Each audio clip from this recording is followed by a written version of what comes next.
Good day, beautiful people. Welcome back to another MB Heritage Farm video.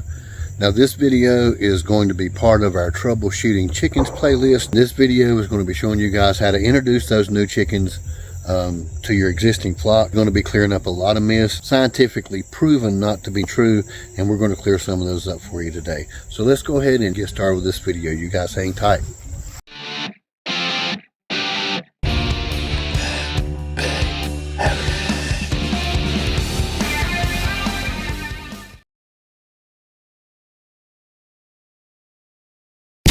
So the very first myth I want to go ahead and clear up right off the bat is I see a whole lot of people talk about the number one way is to wait for nightfall and grab your chickens and go stick them inside the coop that you're wanting to move the chickens to, regardless of what size those chickens are.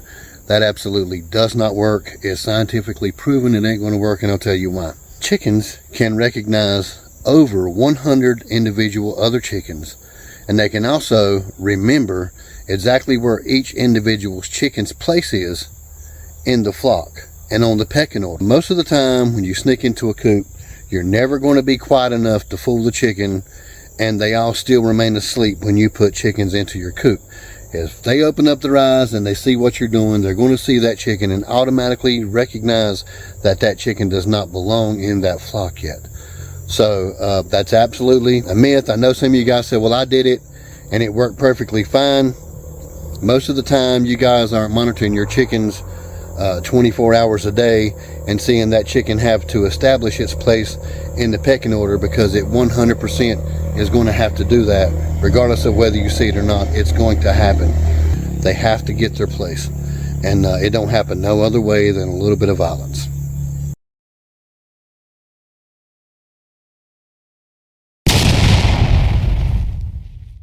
Now another myth I would like to clear up: the smaller the chicken, the easier it is to get those guys established to an existing flock. And that's absolutely not true. The smaller the chicken, the more dangerous it is to get those chicks established to the flock. Believe it or not, the females, hens in an existing flock, can be even more brutal than roosters when it comes to baby chicks coming in. Not every hen will accept a baby chick just to mother it. A lot of times they can get pretty brutal, and they'll even kill the baby chicks.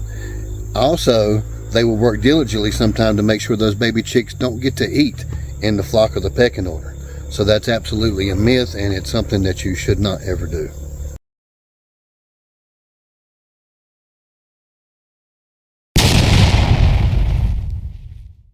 Okay, everybody, here's the third most common myth that I have heard in the last couple of years, just listening to other people, watching other videos.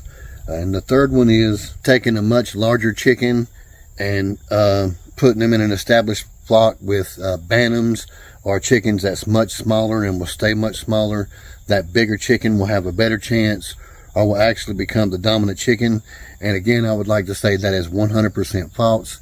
Please do not do that. If you take an existing hen and put them in something like, say, a flock of bantam chickens, those mother hens can be just as mean. And I know you guys have heard your grandparents talk about bantam roosters and how mean those guys are. Bantam chickens can definitely kill much larger hens. They are brutal, they're relentless, they will not stop. If they're not wanting that chicken in the existing flock and you do it the wrong way, they'll honestly run themselves ragged making sure that that hen does not exist, or that rooster.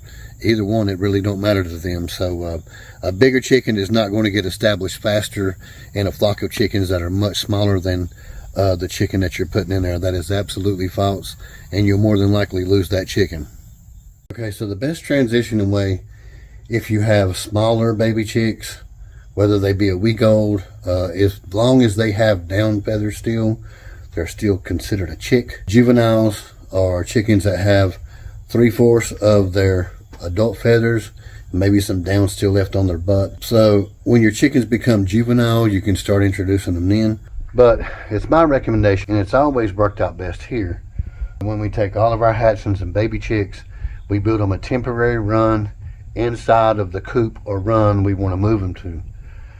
We want to first start with smaller gauge chicken wire. We want to make sure that adult chickens can't get their head inside, but the baby chicks can get their head outside.